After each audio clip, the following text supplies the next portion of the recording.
Fabiano, não me absorva, Fabiano.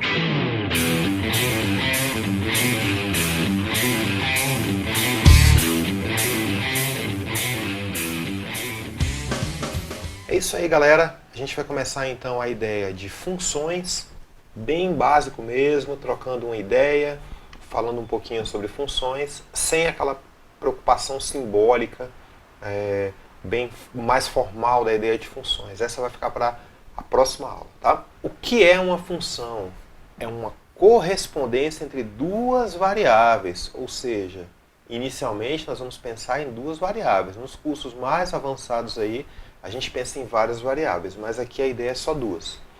Vai ser uma função se a cada valor da variável independente corresponde um e apenas um valor da variável dependente.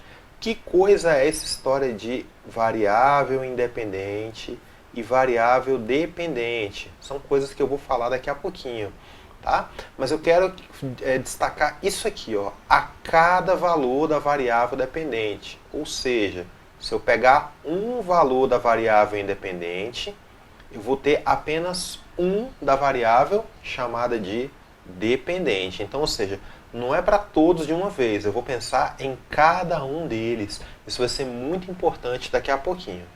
Essa é a definição formal de função, tá? Bom, as funções podem ser representadas basicamente de quatro maneiras, tá? A mais comum de todas elas, via gráfico, via tabela, por um esquema. Esse esquema, quando eu falo esquema, eu quero dizer diagrama, tá?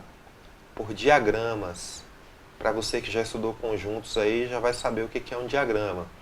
Ou por uma expressão analítica, que vai chegar uma hora que a primeira coisa que nós teremos é a expressão analítica. E depois, se for necessário, fazemos os outros três. História das funções.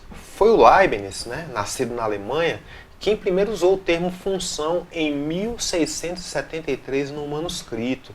Então, a ideia de chamar aquela descoberta de função foi do Leibniz ali no século XVII. Ele usou o termo apenas para designar, em termos gerais, a dependência de uma curva de quantidades geométricas. Introduziu também os conceitos de constante, variável e parâmetro. Esse é o Leibniz. O que é então a variável independente e a variável dependente? Primeiro vamos falar da variável independente. A variável independente representa o eixo das abscissas num gráfico, os objetos e o domínio. Opa, apareceu outra palavra aqui, ó, domínio. Daqui a pouco a gente fala dela também. Numa tabela, a variável independente representa a parte de cima e num esquema, a coluna do lado esquerdo, tá?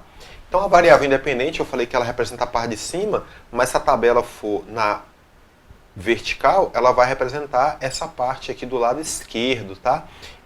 É frequente a gente chamar de variável independente x, tudo bem? E chamar de variável dependente, é comum a gente chamar a variável dependente de y, tá? Ela vai representar o eixo das ordenadas, exatamente, o eixo y no gráfico. As imagens e o contradomínio. Opa, então apareceu aqui agora imagem e contradomínio. Mais dois nomes aí que a gente vai falar daqui a pouco.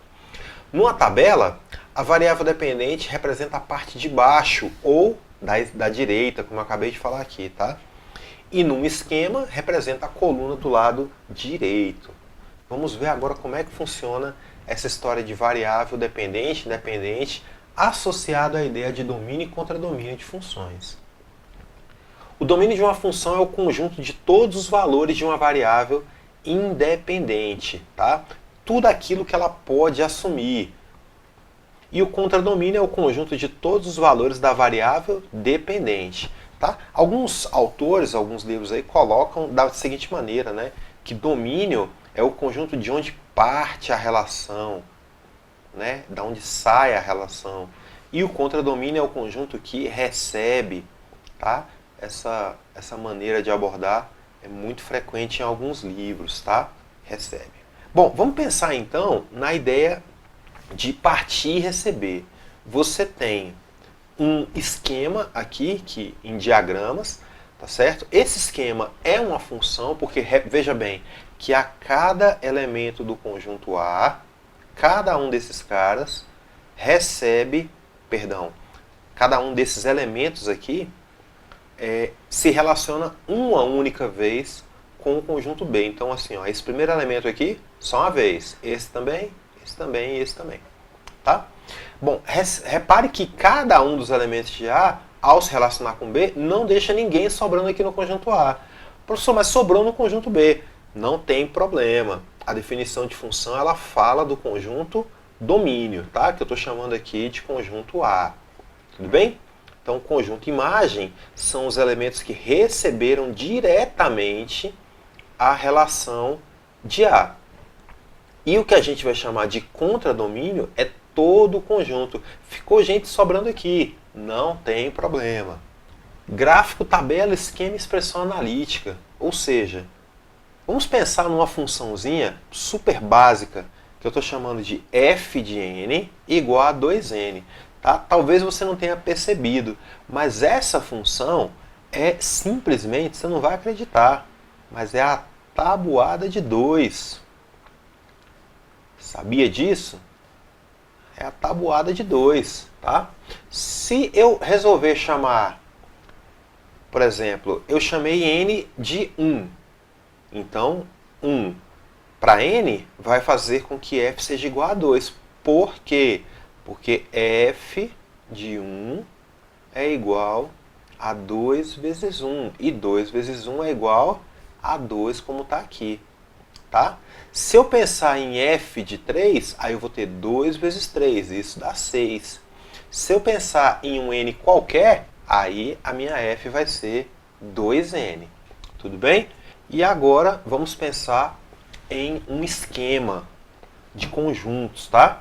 Então, se o meu elemento do domínio for 1, f de 1 é 2 vezes 1, que vai dar 2. Se for 2, vai dar 4. Se for 3, vai dar 6. Sempre vai dar o dobro, né? Então, aqui não vai sobrar elemento nunca, porque eu sempre vou ter o dobro de qualquer número aqui no contradomínio, tá? A imagem, então, vão ser os elementos diretamente relacionados. Você pode até parar e pensar assim, não, mas espera aí, não vai sobrar ninguém aqui, né? Se eu estou pensando só no dobro de números, realmente, se eu estiver pensando só no dobro, não vai sobrar ninguém. Mas se eu estiver pensando em todos os números naturais, por exemplo, aqui, ó, aí vai sobrar quem? Os ímpares, né? E graficamente, nós vamos ter o 1 relacionado com o 2, né? O n igual a 1 vai me dar um f de n igual a 2. Se o n for 2, aí vai dar 4. Se o n for 3, vai dar 6. E repare que esses pontos, a figura que me sugere aqui esses pontos, é a de uma reta.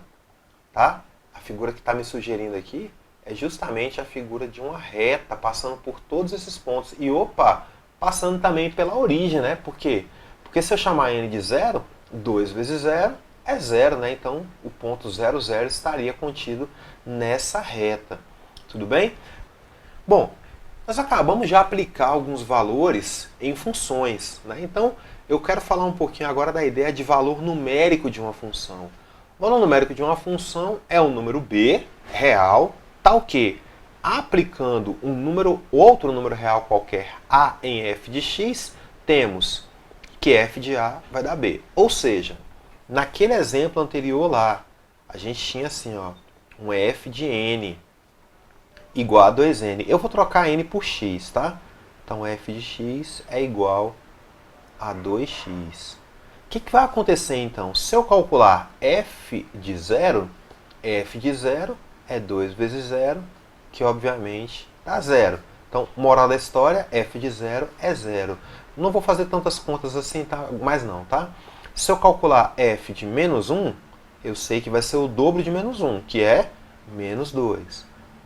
Se eu calcular f de 1/3, eu sei que f de 1/3 é 2 vezes 1/3, que dá 2/3.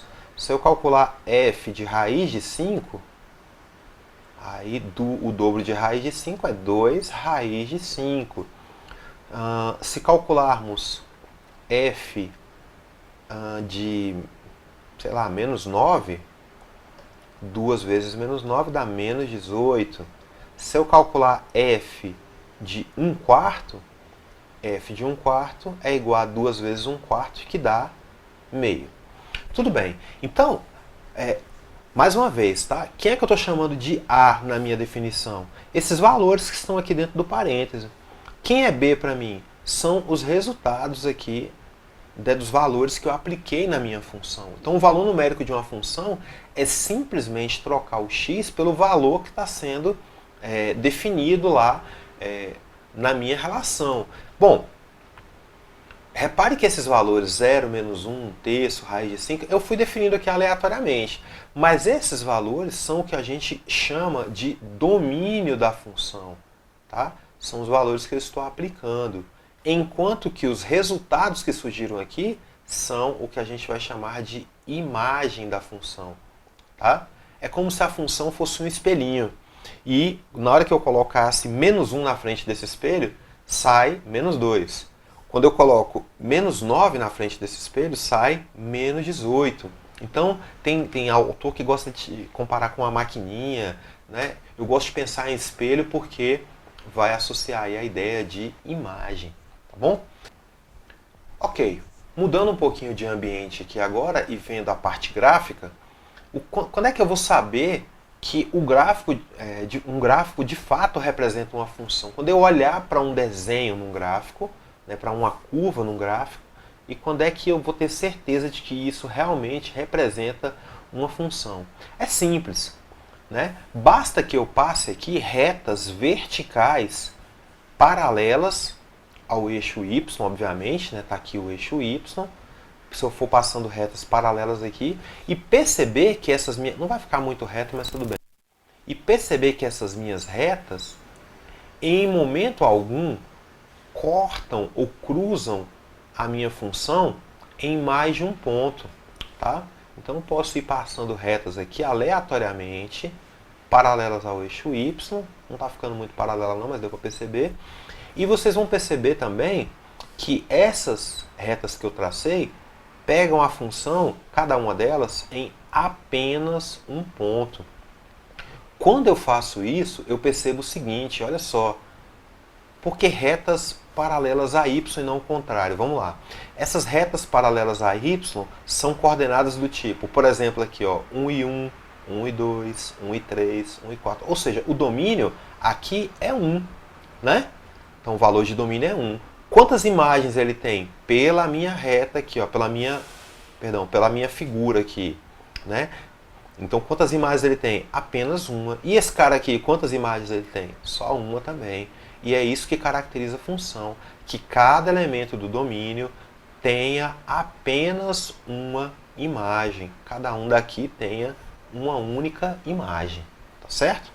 Então vamos aí para um segundo exemplo.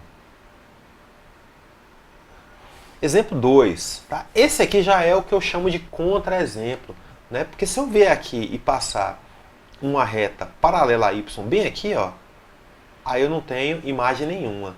Aqui também não.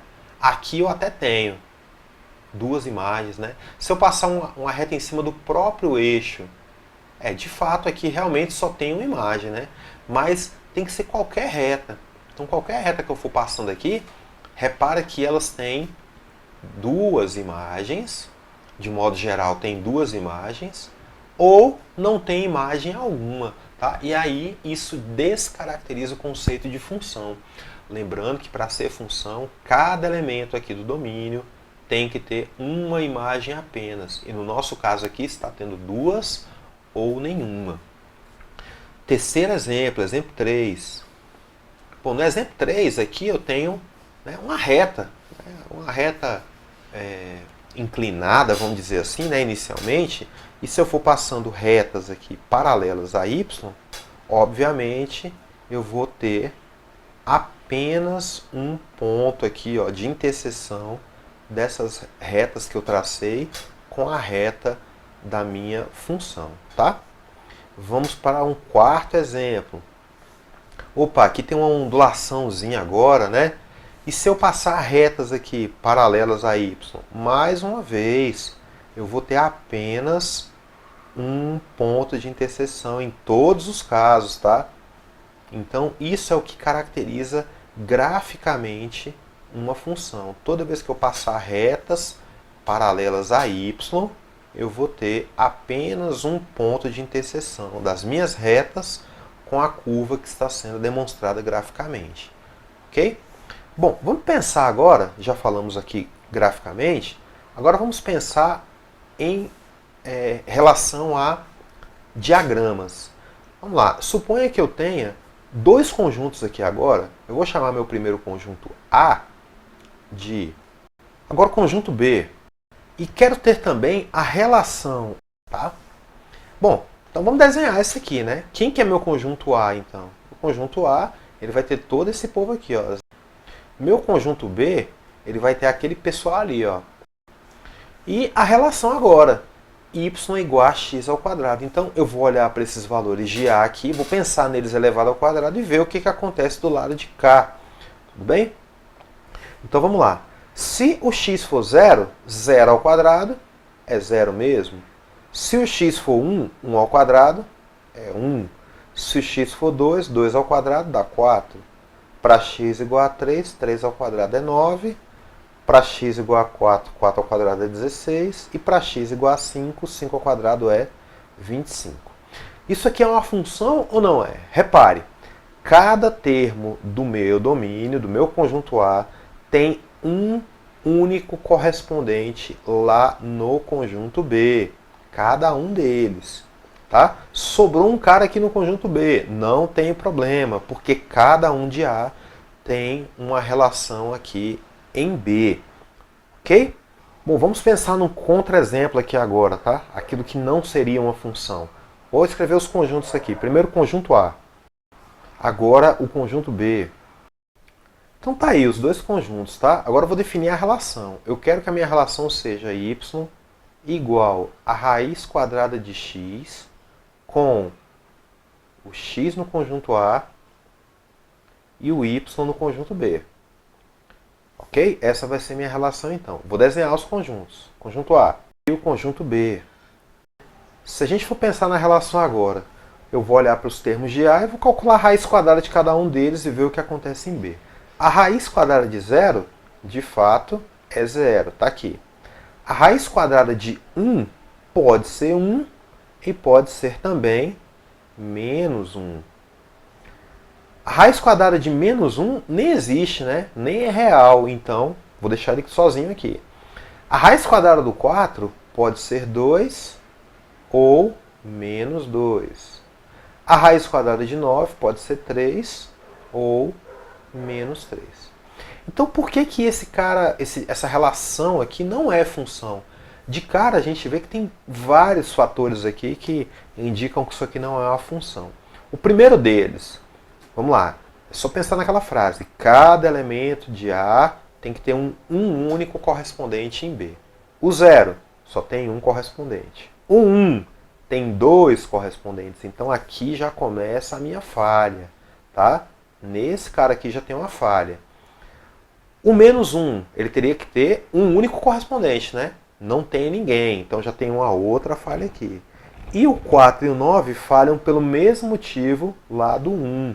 Cada um deles tem mais de uma imagem, né? Tem duas imagens para cada um. Tá? Então a função y, a relação, perdão, y igual a raiz de x não é função. Tá? Enquanto que a relação y igual a x ao quadrado é função. Ok? Então, basta que aplique-se aquela definição. Fiquem atentos aí nas novidades do canal. Se inscreva, deixa seu like, seu comentário. Fique com Deus e até a próxima.